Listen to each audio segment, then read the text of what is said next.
ओम शांति।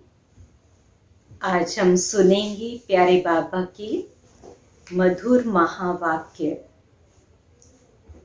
19 अगस्त 2021। मीठे बच्चे, तुम सच्चे सच्चे राज ऋषि राज योगी हो। तुम्हें राजाई के लिए पवित्र जरूर बनना है। प्रश्न: कौन सा अटेंशन राजाई के लायक बना देता है? तो बाबा कहते, अगर पढ़ाई पर पूरा पूरा अटेंशन है तो राजाई मिल जाती है। बाप जो सुनाते हैं उससे अच्छी रीति सुनकर धारण करो। बाप ने सुनाया और बच्चों ने सुना तो राजाई मिल जाएंगी। अगर सुनते समय उबासी देते व झुटका खाते बुद्धि भटकती तो राजाई गंवा देंगे। इसलिए पढ़ाई पर पूरा अटेंशन दो। गीत बजा है, हमें उन राहों पर चलना है जहां गिरना और फिर संभलना है। ओम शांति। रूहानी बाप रूहानी बच्चों प्रति समझा रहे हैं। आज बच्चों को हठ योग और राजयोग पर समझाते हैं। बच्चों को मालूम है वह जो भी सिखलाते हैं सब है हठ योग, क्योंकि वह कर्म सन्यासी है। वास्तव में गृहस्थियों को हठ योग कर्म सन्यास सीखना नहीं है। वह तो है ही निवृत्ति मार्ग। वह धर्म ही अलग है। तुम्हारा धर्म देवी देवता धर्म है। जिन देवी देवताओं ने राजयोग से ही राज्य पाया है, तो अभी तुम राज ऋषि हो। ऋषि उन्हों को कहा जाता है जो पवित्र रहते हैं। तुम अभी पवित्र हो। अगर पवित्र न रहे तो उनको ऋषि नहीं कहा जाता।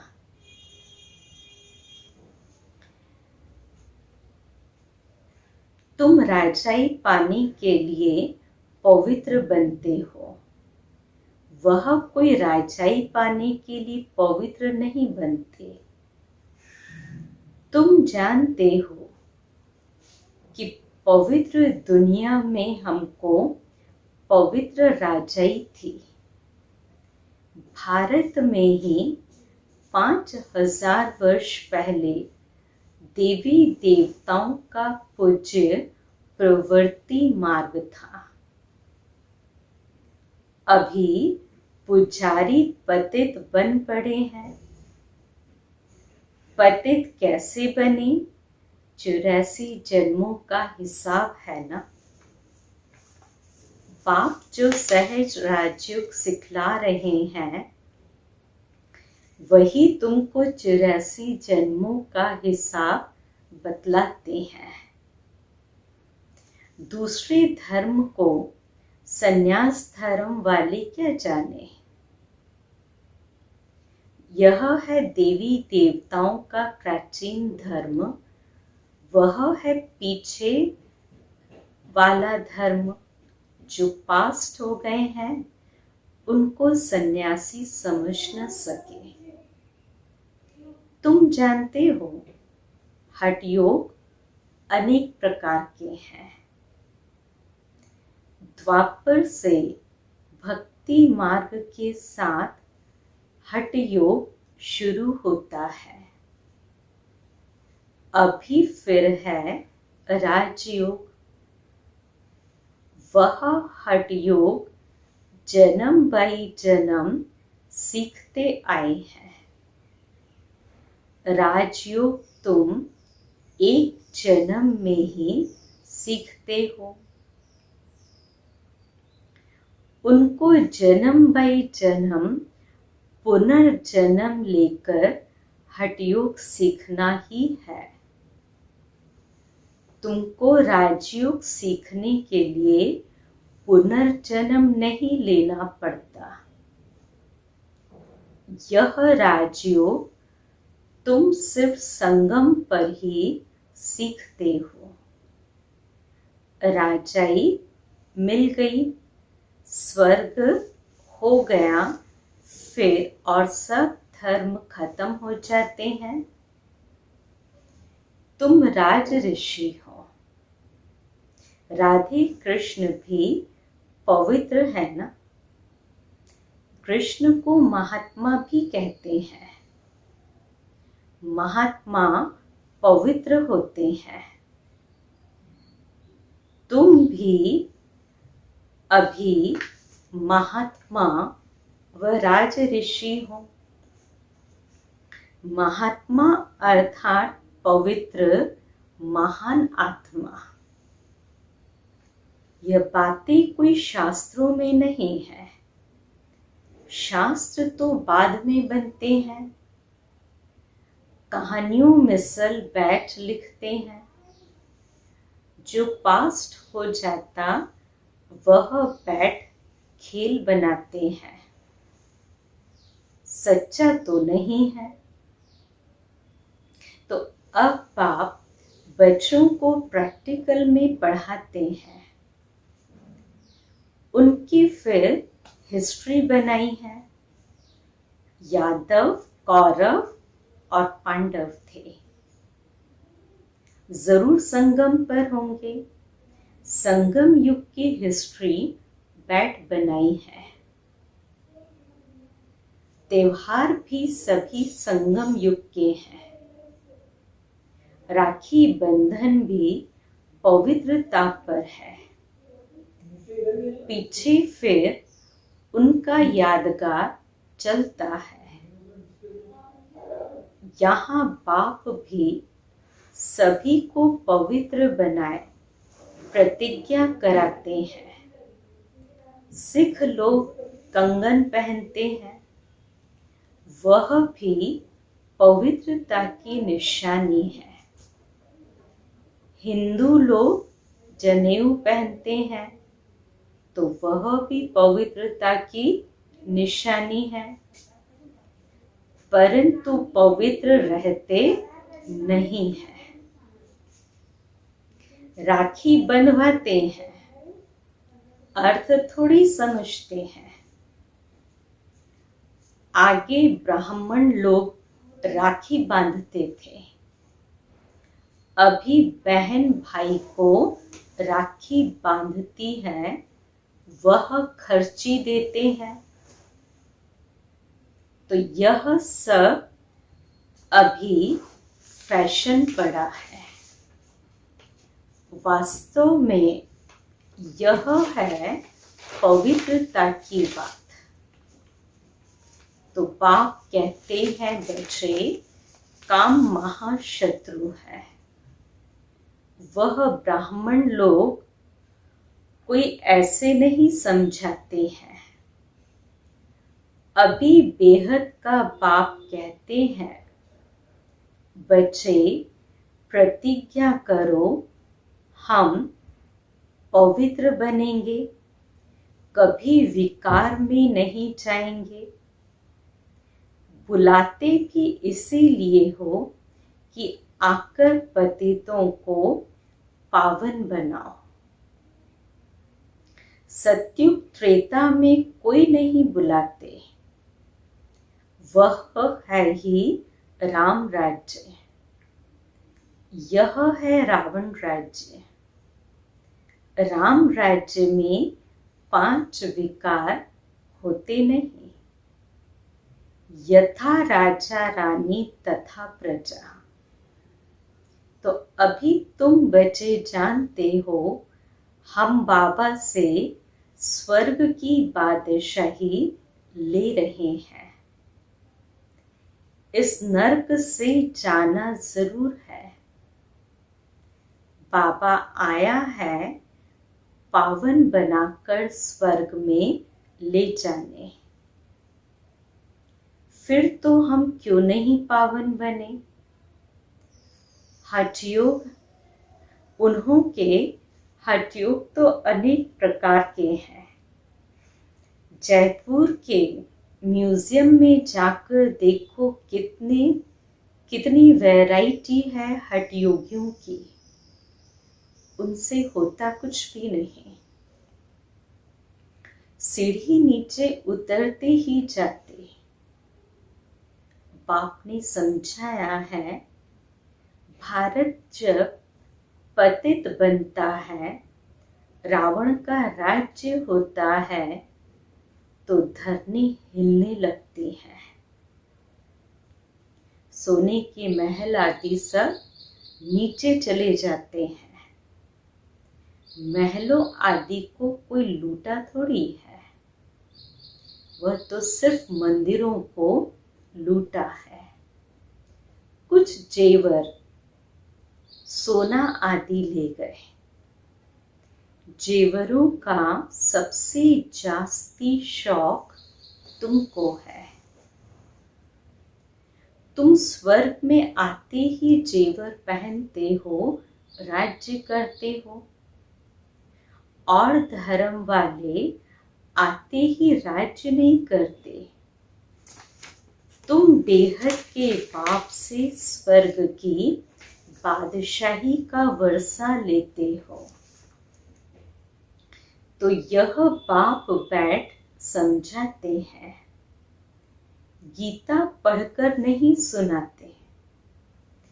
गीता में जो कुछ लिखा है वह सब मैंने कहा नहीं है, वह तो मनुष्यों ने मेरे महावाक्यों का बाद में बैठ शास्त्र बनाया है। हमने जो तुमको सुनाया वह तुमने ही सुना, और फिर क्या किया? जाकर राजाई की। बाकी वहां ये ज्ञान आदि नहीं रहता। यहाँ तो बाप टीचर बैठ शिक्षा देते हैं। बाप तो हिंदी में ही समझाते हैं। यहाँ सब हिंदी हिंदी कहते रहते हैं ना, जो उन्हों की भाषा है। वास्तव में प्राचीन भाषा हिंदी ही है, न कि संस्कृत। यह संस्कृत तो शंकराचार्य के बाद निकली है। जो आते हैं वह अपनी भाषा चलाते हैं। बाकी ऐसे नहीं कि बाबा ने गीता संस्कृत में सुनाई है, नहीं। गुरु नानक का अपना ग्रंथ है, उसने सिख धर्म स्थापन किया, उनको भी अवतार मानते हैं। उसमें राजाएं भी होते हैं। सन्यासियों में राजाई नहीं है। बाबा ने समझाया है, बुद्ध, क्राइस्ट आदि पहले गृहस्थी आत्मा थे। अब गृहस्थी पतित आत्मा तो धर्म तो स्थापन कर न सके। उनमें पवित्र आत्मा आई जिसने धर्म स्थापन किया। दूसरे धर्म तो किस्म किस्म के बहुत हैं। आकर अपना छोटा मठ पंथ स्थापन करते हैं। झाड़ में भी दिखाया है ना। तो हठ योग और राजयोग में बहुत फर्क है। ये बातें समझने की हैं। जिसको समझ में नहीं आती होंगी वह झुटका खाते उबासी देते रहेंगे। यहाँ तो तुमको खजाना मिलता है। बड़ी भारी कमाई है। तुम रत्नों से झोली भरते हो तो यह आंखें खोलकर सुनना होता है। झुटके खाते रहेंगे, यह बुद्धि बाहर भटकती रहेगी तो वह राजधानी पा न सके। तुम हो राज ऋषि, राजाई प्राप्त करने वाले। बाप राजधानी स्थापन करते हैं, श्री कृष्ण नहीं करते। कृष्ण तो बाप का वर्षा लेते हैं। अब तुम्हारा बाप है निराकार, जिससे वर्षा ले रहे हो। विश्व की बादशाही का कितना तुम साहूकार बनते हो। यहाँ एक ही बाप आकर राजयोग सिखलाते हैं।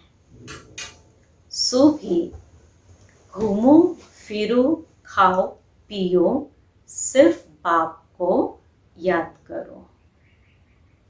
साहूकार जरूर अच्छी रीति खाएंगे, वह तो अपनी कमाई का फल खाते हैं। माल पूड़ा खाओ या रोटी खाओ, परंतु क्या करना है, याद करो बाप को। भल कुछ भी खाओ, पैसा तब किसके लिए है, बाबा कोई मना नहीं करते। सिर्फ बाप से योग लगाना है। इस राजाई स्थापन करने में खर्चा नहीं है। उस लड़ाई आदि में तो कितना खर्चा होता है। एरोप्लेन पर कितना खर्चा होता है। गिरते हैं तो एकदम खत्म हो जाते हैं। कितना नुकसान हो जाता है। तो बाप कहते हैं चलते फिरते बाप को याद करो। स्वदर्शन चक्र फिराते रहो। हमने 84 जन्म पूरे किए, अब चले वतन की ओर। घर जाकर फिर आए, राजाई करेंगे। तुम एक्टर सोना, वह बाइस्कोप तो 2-2.5 घंटा चलते हैं। और यह बेहद का नाटक 5000 वर्ष चलता है। इनको मनुष्य ही जान सकते हैं। यह दुनिया है कांटों का जंगल। बड़े ते बड़ा कांटा है विकार का, जो आदि मध्य अंत दुख देते हैं। दूसरे नंबर का कांटा है क्रोध। उनकी निशानी यह महाभारत लड़ाई देखो। कोई बात में गुस्सा आया तो झट बॉम्ब शुरू कर देंगे।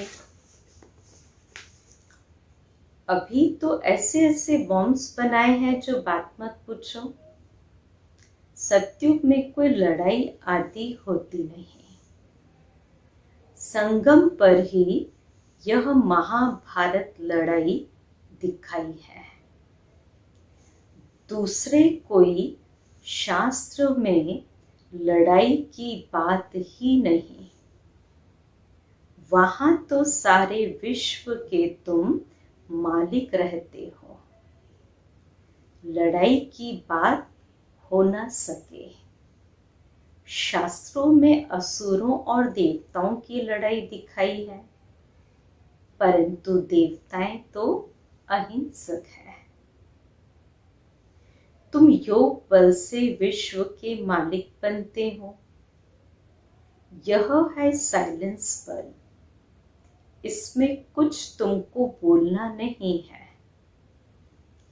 याद के बल से तुम बाबा से विश्व की बादशाही लेते हो। फर्क देखो कितना है। साइंस बल से विनाश होता है, उसी ही साइंस से फिर सतयुग में सुख देखेंगे। साइंस से इन्वेंशन करते हैं, वह तो सुख के लिए करते हैं। यह भी आकर कुछ ज्ञान लेंगे। प्रदर्शनी में तो सब आते हैं, आगे चल सब आएंगे। तुम्हारे इस साइलेंस बल का आवाज निकलेगा। तुम प्रश्न पूछते हो कि गीता का भगवान कौन? ऐसे प्रश्न कोई पूछ न सके। जहां यह प्रश्न लिखते हैं तो उनके साथ चित्र भी दो। गीता का भगवान परम पिता परमात्मा या श्री कृष्ण, जो पूरे 84 जन्म लेते हैं। पतित से पावन बनाने वाला तो बाप ही है। कृष्ण की आत्मा तो 84 जन्म ले सांवरी बनी है। उनको बैठ समझाते हैं। तुमने 84 जन्म लिए हैं, तुम अपने जन्मों को नहीं जानते हो। एक्टर्स को पता तो होना चाहिए ना। कौन सी बात कि हम 84 जन्म कैसे लेते हैं। सन्यासियों का धर्म ही अलग है। भारतवासियों को अपने धर्म का पता न होने कारण और धर्मों में जाते रहते हैं। किसी गुरु की आशीर्वाद से किसको धन मिल गया तो उनके पीछे चटक पड़ेंगे। फिर दिवाला निकला तो कहेंगे खुदा की भाभी। बच्चा मिला बहुत खुशी होगी। अच्छा, 10-12 दिन के बाद बच्चा मर गया तो कहेंगे ईश्वर की भाभी। इनको जिंदा करना हमारे हाथ में नहीं है। बाबा के बहुत ऐसे मिसाल देखे हुए हैं। ऐसे ऐसे बहुत होते हैं। यहाँ तो बाप बैठा है तो बाप बच्चों को समझाते हैं, मीठे मीठे बच्चों पावन बनो। याद है जब महाभारत लड़ाई लगी थी तो द्रौपदी ने पुकारा था कि बाबा हमको यह दुशासन अशरीरी करते हैं, हमको इनसे बचाओ। तो ये 5000 वर्ष की बात है। इन अबलाओं पर अत्याचार इस विश्व पर ही होते हैं। कई तो स्त्रियां भी ऐसी होती हैं जो विष पीकर रह नहीं सकती। उन्हों का नाम भी रखा हुआ है सूपनखा पूतना। जो विष के लिए तंग करते हैं वह है कंस, जरासंधी, शिशुपाल। यह सब विनाश को तो पाने ही है।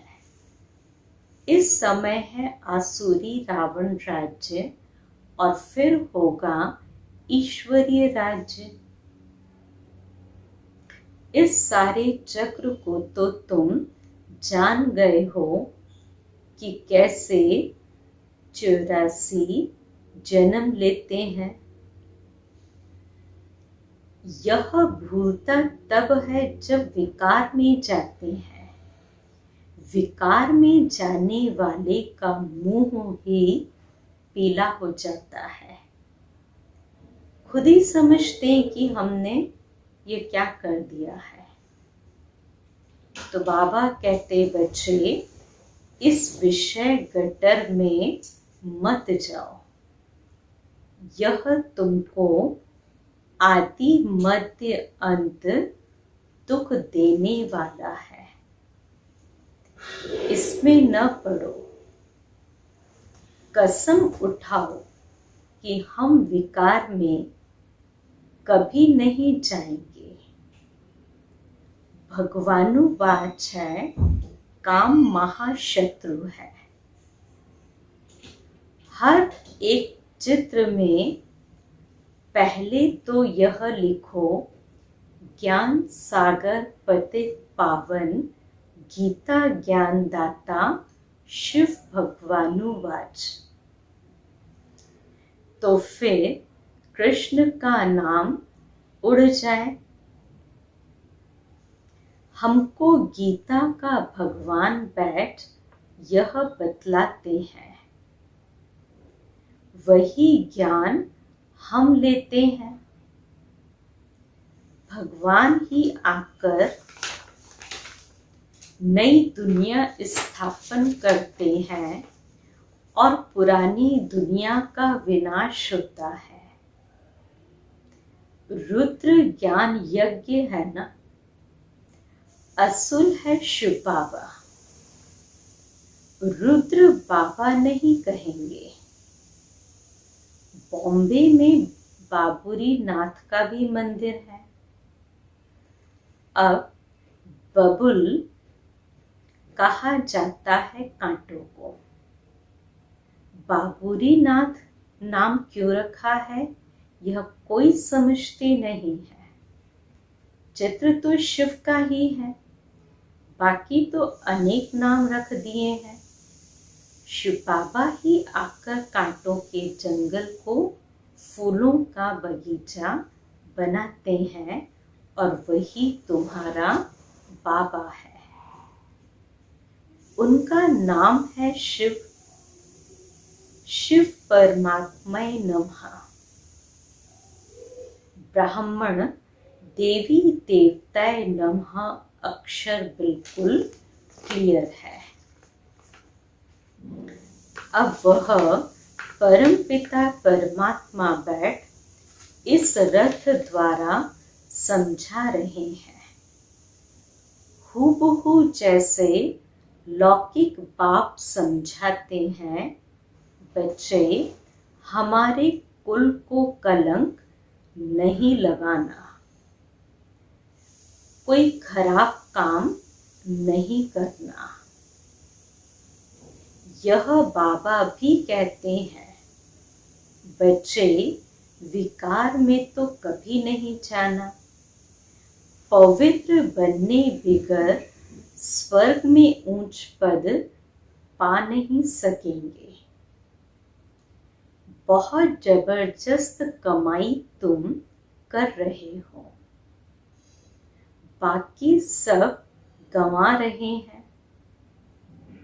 भल कोई के पास पदम है, बड़े बड़े महल बना रहे हैं, लाखों रुपए खर्च करते हैं। तुम समझते हो वह सब वेस्ट ऑफ टाइम है। यह कुछ काम नहीं आएगा, सब खत्म हो जाएगा। वह तो समझते हैं 10-12 हजार वर्ष चलेंगे। तुम बच्चे जानते हो, मौत तो सामने खड़ा है सिर पर।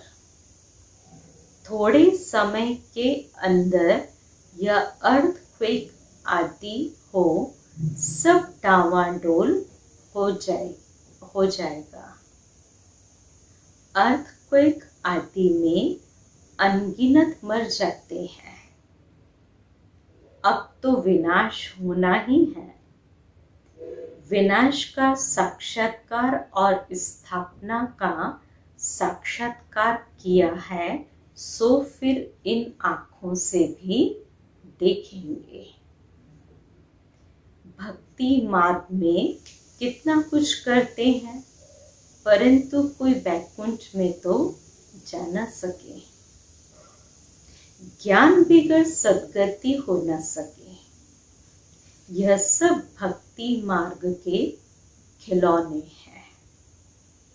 अच्छा, मीठी मीठी सिकिलते बच्चों प्रति माता पिता बाप दादा का याद प्यार और गुड मॉर्निंग। रूहानी बाप की रूहानी बच्चों को नमस्ते। हम रूहानी बच्चों की रूहानी बाप दादा को याद प्यार, गुड मॉर्निंग और नमस्ते। धारणा की पहली पॉइंट, कुल कलंकित करने वाला कोई भी खराब काम नहीं करना है। पवित्र बनने की अपने आप से प्रतिज्ञा करनी है। दूसरी पॉइंट, अब अपना टाइम मनी वेस्ट नहीं करना है। फूलों के बगीचे में चलने के लिए कांटे निकाल देने हैं। आज का वरदान, पहले आपके पाठ द्वारा ताजधारी बनने वाले चतुर सुजान भव। जैसे बाप दादा अपने को ओबीडिएंट सर्वेंट कहते हैं, सर्वेंट कहने से ताजधारी स्वतः बन जाते हैं। ऐसे आप बच्चे भी स्वयं नम्र चित्त बन दूसरे को श्रेष्ठ सीट दे दो। उनको सीट पर बैठाएंगे तो वह उतरकर आपको स्वतः ही बिठा देगा। अगर आप बैठने की कोशिश करेंगे तो वह बैठने नहीं देगा, इसलिए बिठाना ही बैठना है। तो पहले आपका पाठ पक्का करो, फिर संस्कार भी सहज ही मिल जाएंगे, ताजधारी भी बन जाएंगे। यही चतुर सुजान बनने का तरीका है।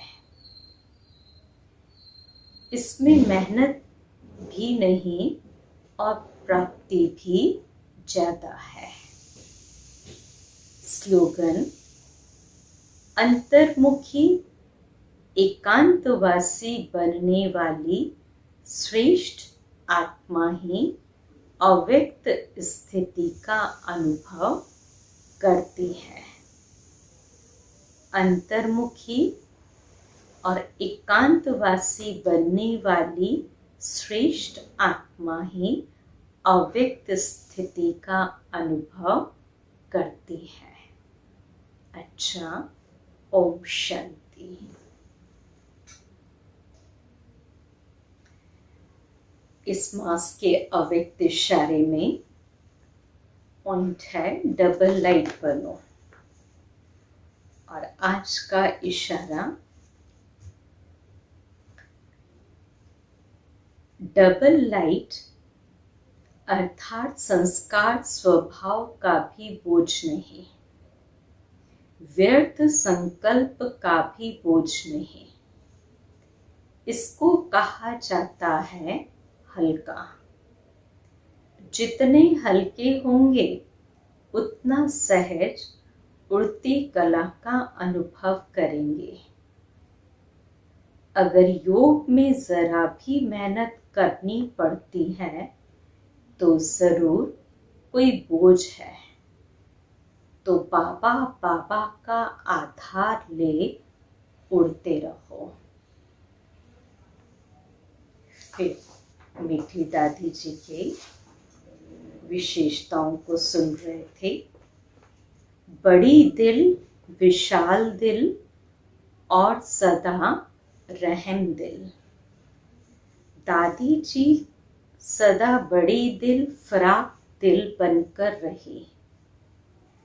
बाबा के घर में जो भी आता उनकी हर प्रकार से खातिरी करती, बड़ी दिल से सबकी पालना करती। दादी जी विशाल दिल, रहम दिल, स्नेह का सागर बनकर रही। उनका रहम निस्वार्थ और ज्ञान युक्त था। वे कभी किसी में फंसी नहीं और न अपने में किसी को फंसने दिया। वे सदा सतगुरु बाबा की श्रीमत को सिर माथे रख संपन्न और संपूर्ण बन गई। हमने भी उनके कदम पर कदम रख समान, हमें भी उनके कदम पर कदम रख समान बनना है। अच्छा, ओम शांति।